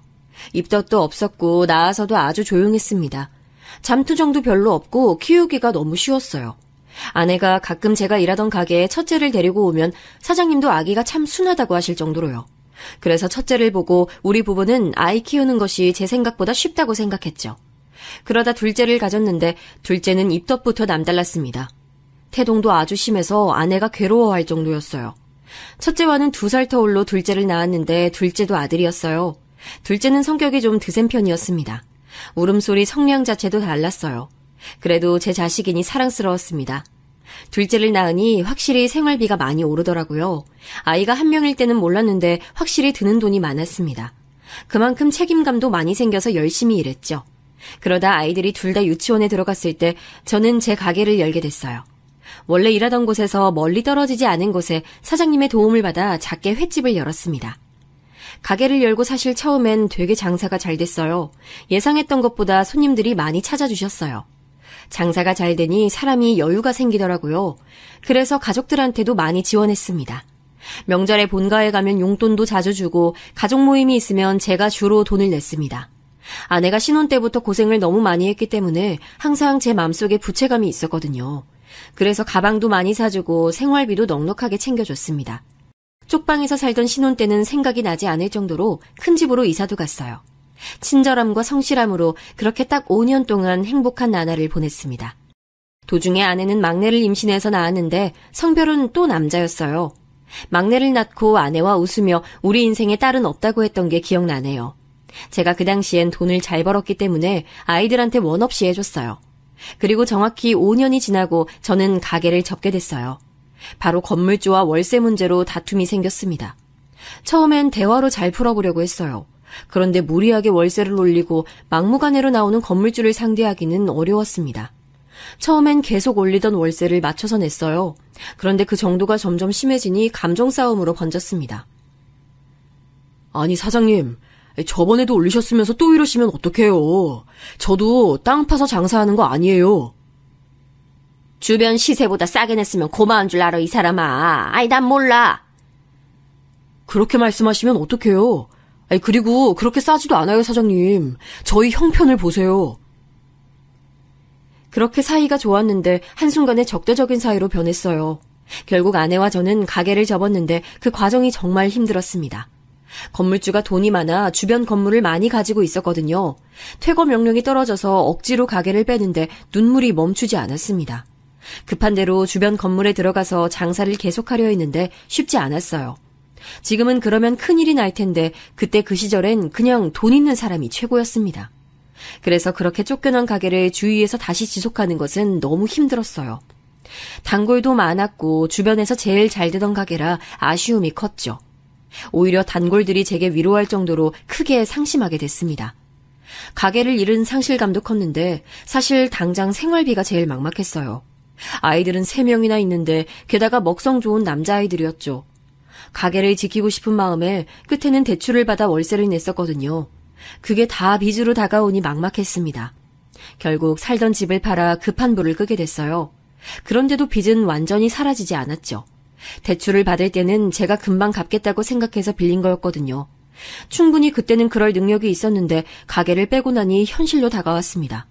그러다 보니 너무 힘들어서 술을 많이 마셨어요. 모든 것이 부질없다고 느꼈고 술을 마셔서 현실에서 도피하고 싶었습니다. 그런데 첫째가 그때 초등학생이었는데 어느 날은 울면서 집에 들어왔어요. 아빠, 나 친구들이 놀려.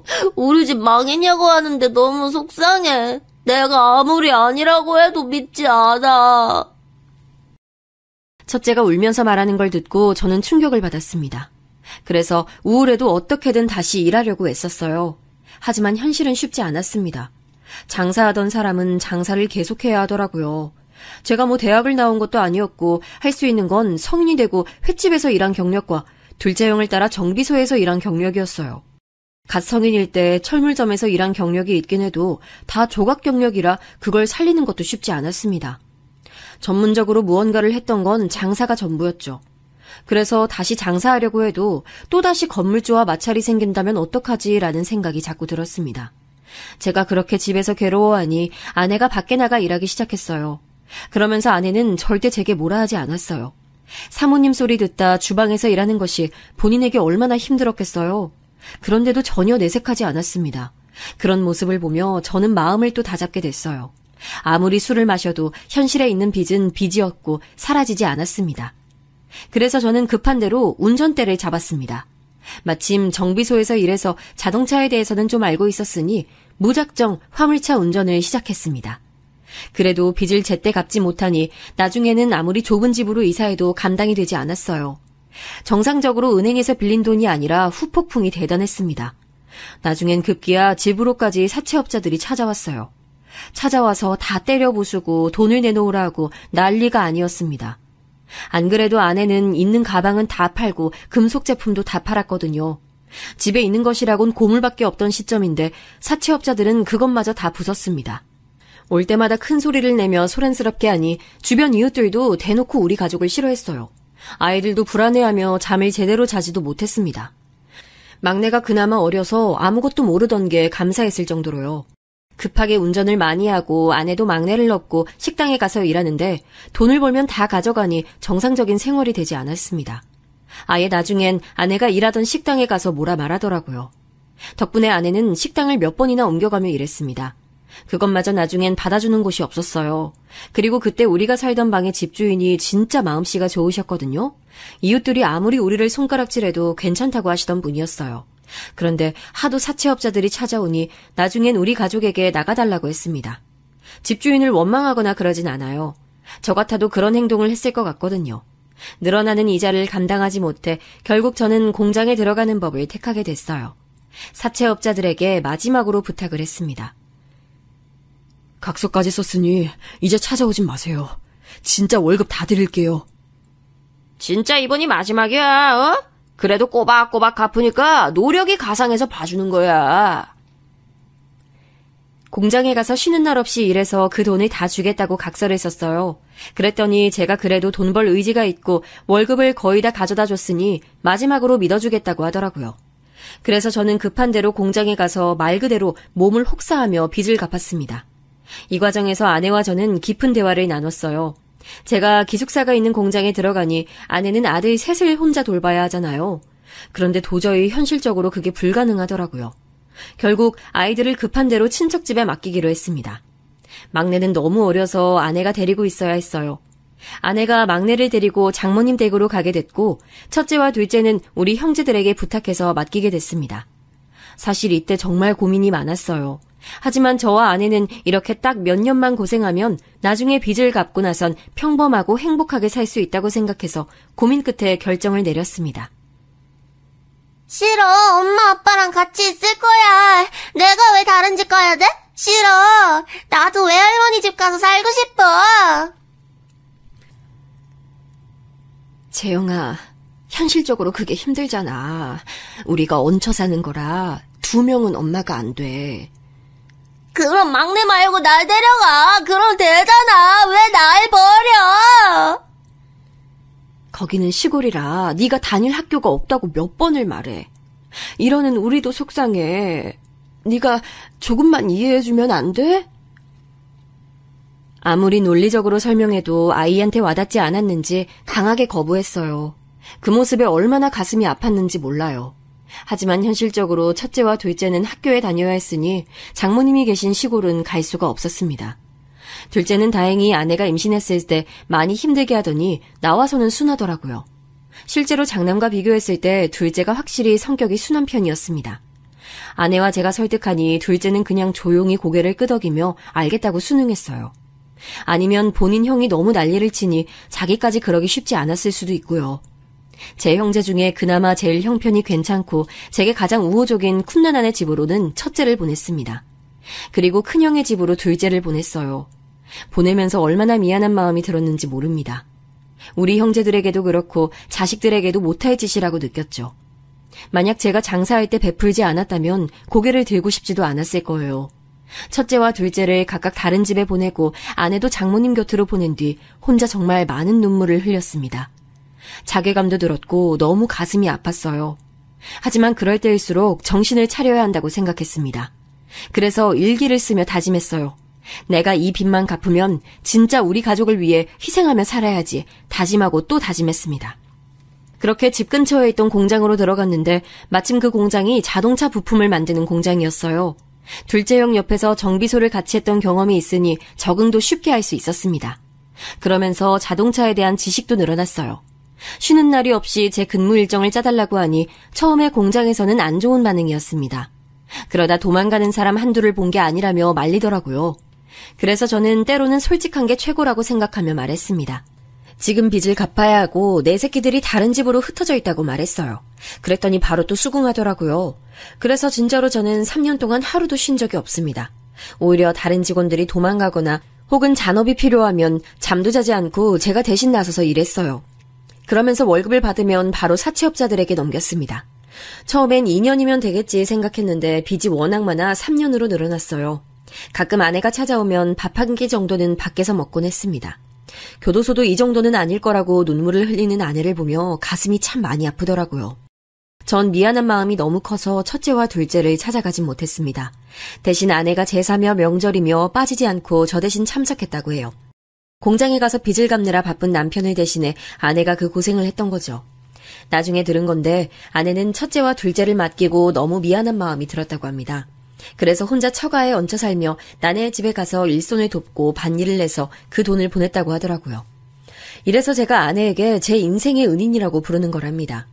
그렇게 지옥 같던 3년이 끝나고 저는 마침내 사채업자들에게서 벗어날 수 있었습니다. 우스운 말인데 사채업자들이 제게 대단하다고 하더라고요. 본인들도 제가 갚을 줄은 몰랐었나 봐요. 저는 빚을 갚고도 반년을 더 공장에서 일해서 목돈을 마련하고 공장에 나왔습니다.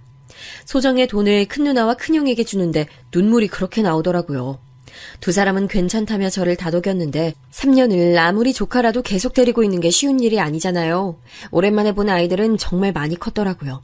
첫째는 사춘기 시절을 다른 집에서 보낸 상처가 커 보였습니다. 저와는 딱히 말도 잘하지 않더라고요. 그런 모습을 보며 씁쓸하기도 하고 미안하기도 했습니다.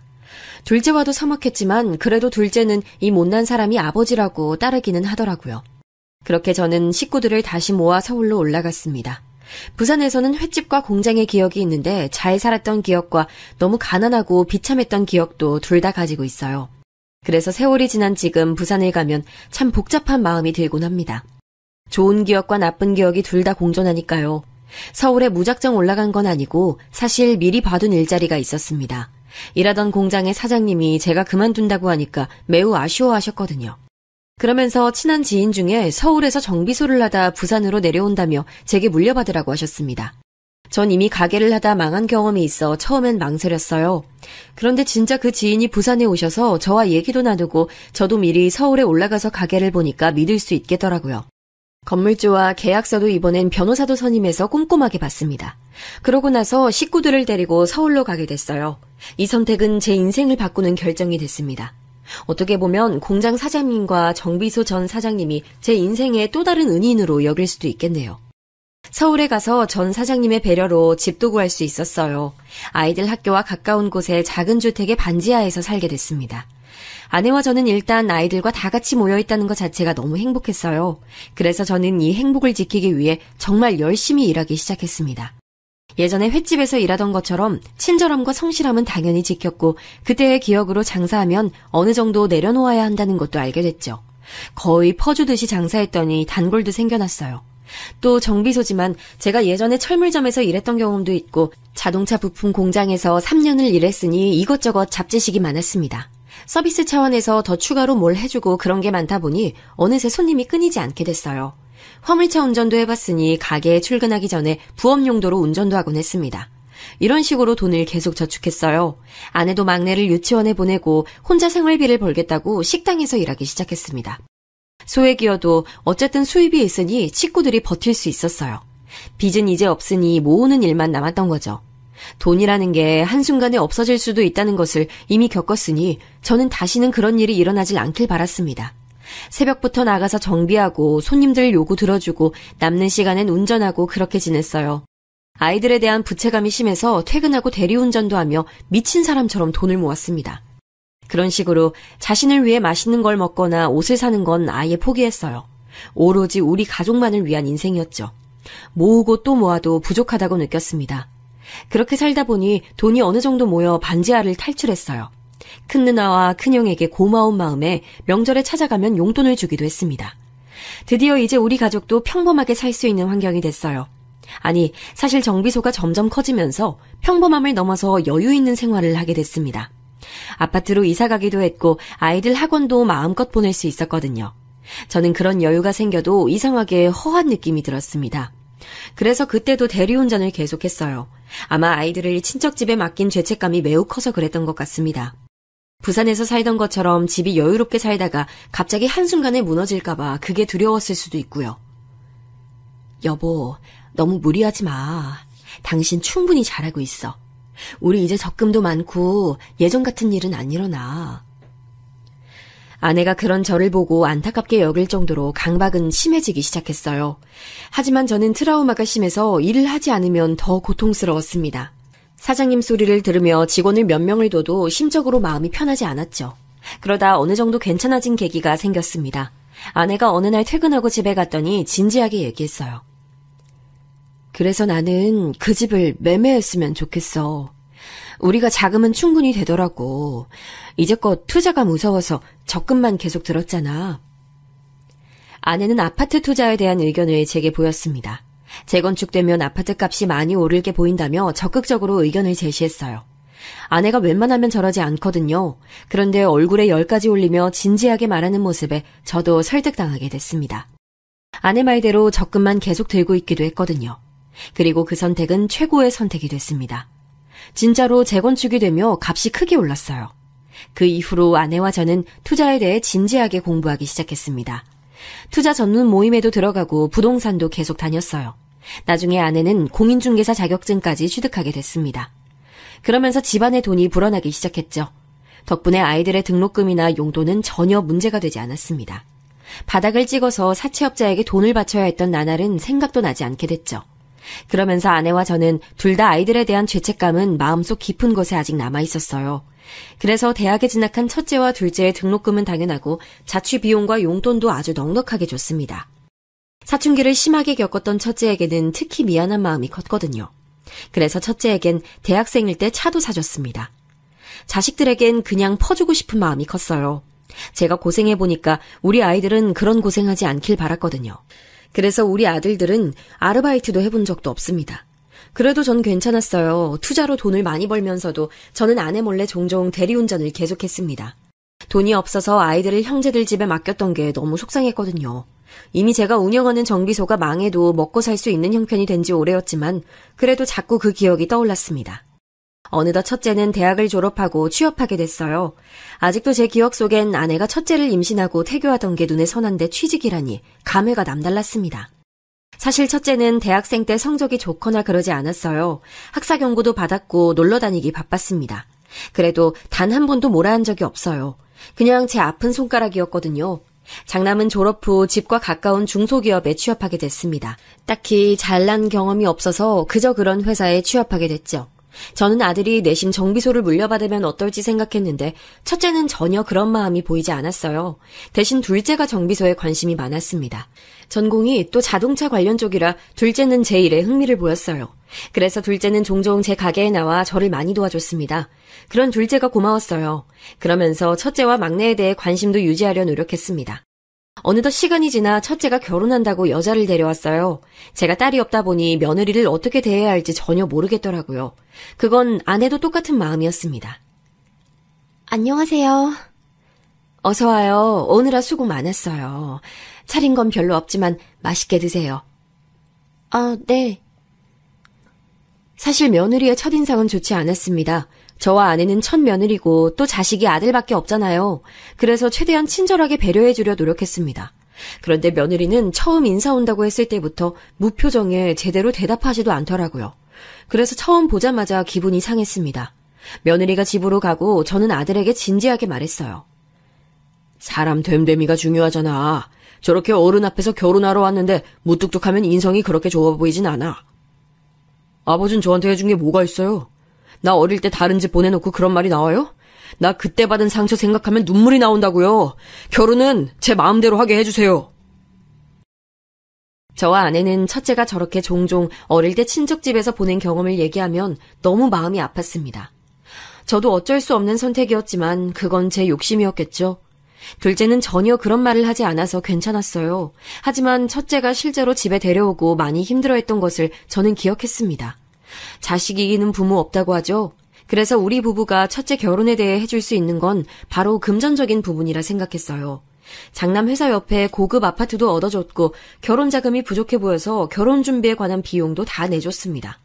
며느리가 결혼식을 강남의 고급 호텔에서 하고 싶다길래 그것도 하게 해줬어요. 드레스 선택부터 혼수까지 원하는 게 있으면 다 들어줬습니다. 전혀 아까운 것도 없었고 바라는 것도 없었어요. 그냥 제 돈으로 잘 살면 그게 다행이었죠. 사실 며느리가 결혼할 때 배 안에 아기가 있었거든요. 그래서 더 신경이 쓰였는지도 모릅니다. 조리원부터 유모차와 아기용품도 다 최고급으로 준비했어요. 며느리가 태교에 집중하고 싶다고 하길래 참 고맙더라고요. 그래서 생활비는 걱정하지 말라고 제 카드를 주기도 했습니다. 주변에서는 뭐 그렇게까지 하냐고 묻더라고요. 그런데 저는 그냥 그때는 그게 좋았습니다. 제가 이렇게 장남부부에게 해줄 수 있는 능력이 있다는 게 감사할 뿐이었어요. 그러면서 첫째가 진지하게 자기도 회사를 그만두고 가게를 열고 싶다는 말을 진지하게 하더라고요.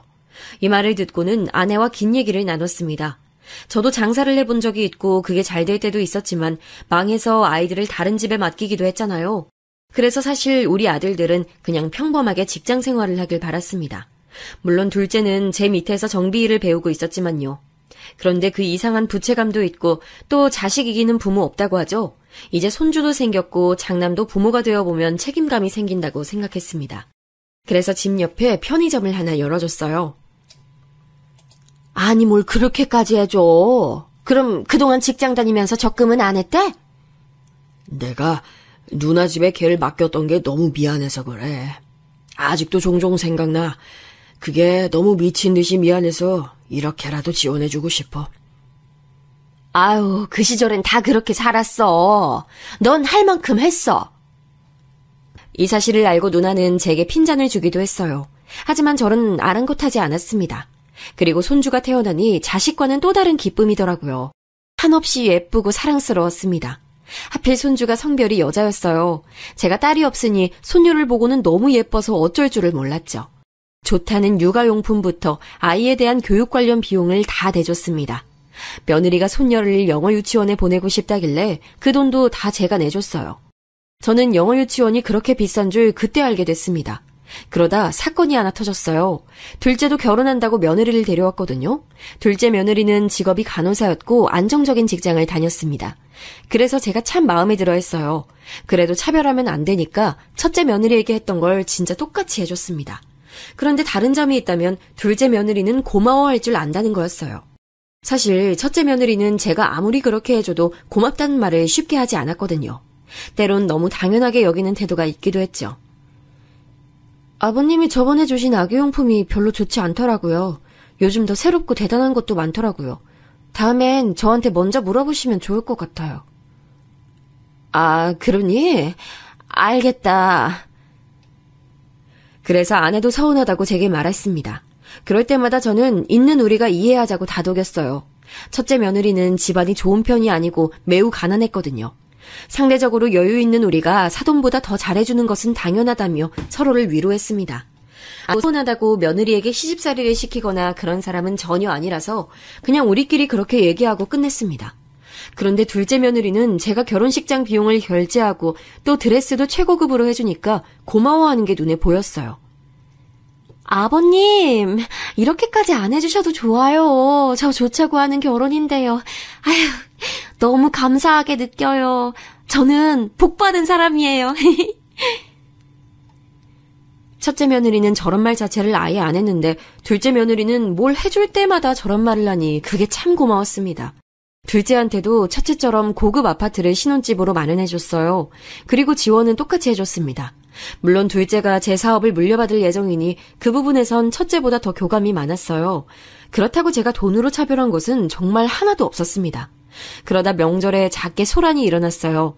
둘째 며느리가 자기가 받은 게 너무 많다고 저와 아내를 건강검진을 자기가 다니는 병원에서 해줬어요. 안 그래도 평생 일했으니 건강이 사실 그렇게 좋지 않았거든요. 그래서 아내와 아침부터 가서 검진을 받았는데 정말 다행히 우리 부부는 딱히 이상이 없었습니다. 건강검진표 자체를 명절 전날에 받았어요. 그래서 첫째와 둘째 부부가 다 있을 때 자연스럽게 그걸 언급했습니다. 며느리 덕분에 이런 검진도 다 받고 행복했다. 다행히 우리 부부가 특별히 조심하거나 그런 병은 없다고 하네. 이게 다 너희가 탈 없이 잘 지내서 그렇지. 고마워. 저는 덕담이라고 한 말이었습니다. 둘째 며느리에게 감사함을 표시하려는 의도도 있었지만 그게 첫째 며느리에게 부담을 주려는 의도는 전혀 없었어요. 말 자체도 우리 아들들 부부가 잘 살아줘서 고맙다는 말이었잖아요. 그런데 첫째 며느리의 표정이 좋지 않았습니다. 내심 마음에 걸렸는데 역시나 장남이 아내에게 집에 돌아가서 전화하더라고요.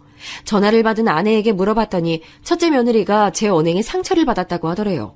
그땐 황당하면서도 속상한 마음도 있었습니다.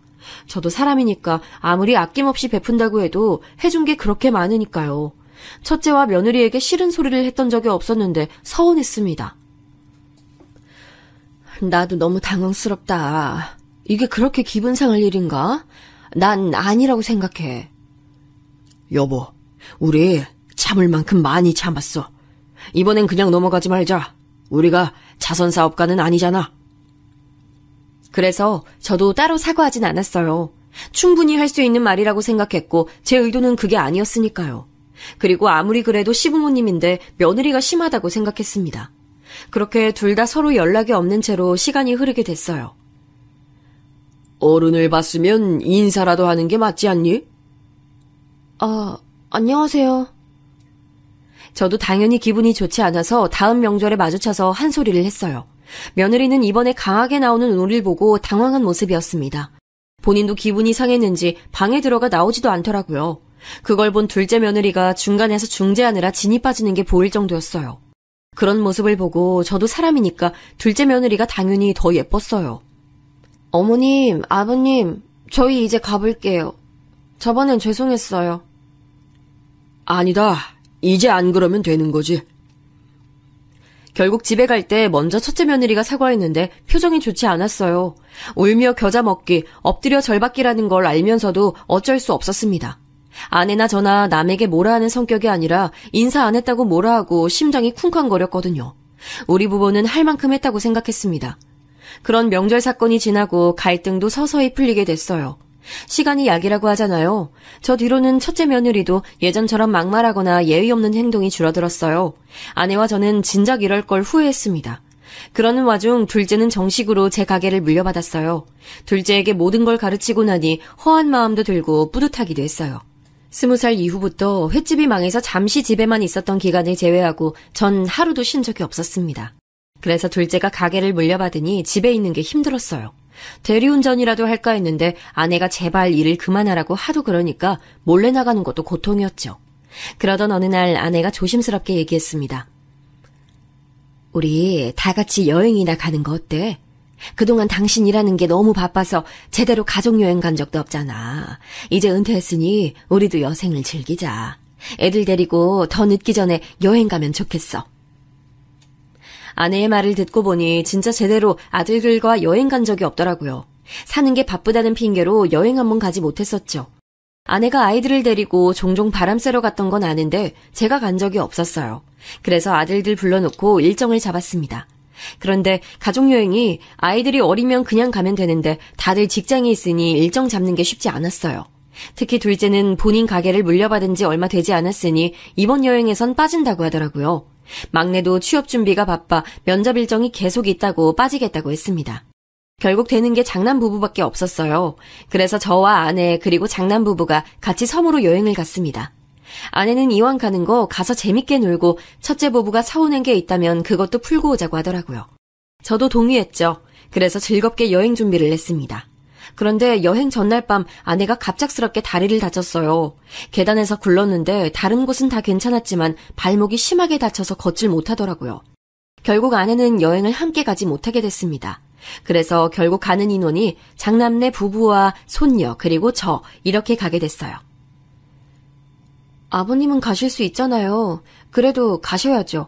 이미 예약도 다 했어요. 어머님은 다음에 같이 가시면 되잖아요. 무조건 아버님은 같이 가세요. 알겠죠? 그래, 당신은 다녀오는 게 좋겠어. 난 나중에 다리 다 나으면 그때 같이 가자. 아내가 다쳐 장남 부부끼리만 갔다 오라고 했는데 웬일인지 첫째 며느리가 무조건 저를 데리고 가겠다고 해서 얼마나 기뻤는지 몰라요.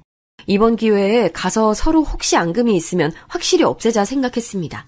그래서 설렘 마음으로 같이 여행을 떠났어요. 당일 아침엔 굉장히 즐거웠습니다. 전날 잠을 자면서 아내도 걱정되었는데 또 설레기도 했어요. 확실히 다른 곳에 가서 상쾌한 공기를 맛보니 기분이 좋았습니다.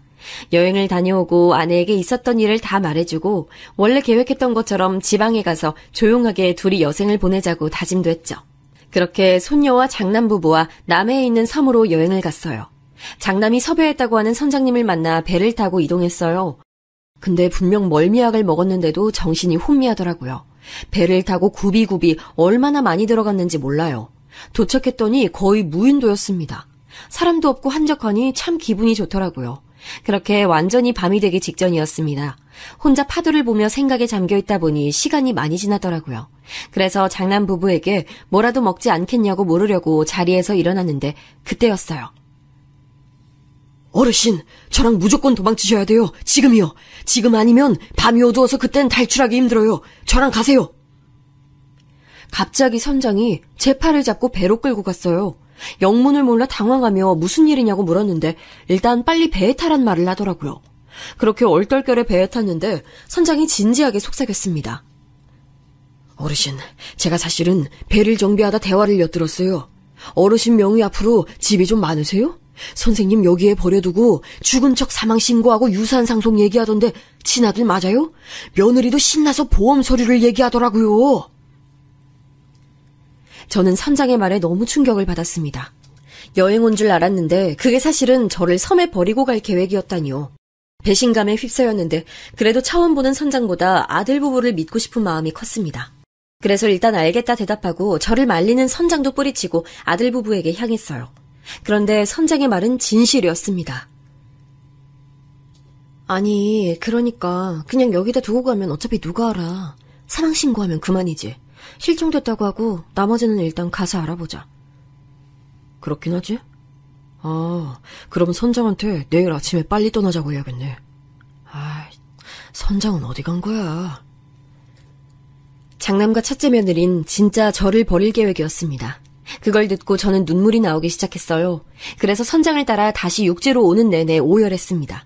그런 절 보고 선장은 안타깝다고 하며 이런 경우가 또 꽤 있다고 말하더라고요. 서울로 올라오며 참 많은 생각이 들었습니다. 그렇게 고생하며 돈을 벌고 그걸 아낌없이 베풀었는데 돌아오는 건 배신이었죠. 집에 가서 아내 얼굴을 보니 눈물이 하염없이 더 나왔어요. 그래서 한숨 자고 일어나 아내에게 있었던 일을 다 말했더니 아내가 미친 듯이 화를 내더라고요. 그리고 둘째 부부를 불러 진실을 토로했습니다. 형이 그랬다고요? 아버지, 나 사실 진짜 형 마음에 들지 않아요. 어릴 때 남의 집에서 살았던 거 형만 그랬어요? 나도 똑같았어. 근데 그때 가장 힘들었던 건 아버지잖아요. 나는 그거 알아서 투정도 못했어요. 둘째는 제 마음을 다독여줬습니다.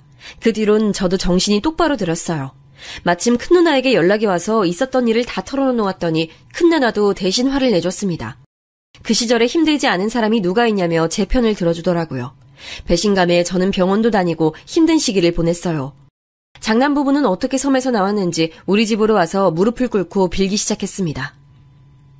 아버지, 제가 잘못했어요. 한 번만 봐주세요. 진짜 미쳤었나 봐요.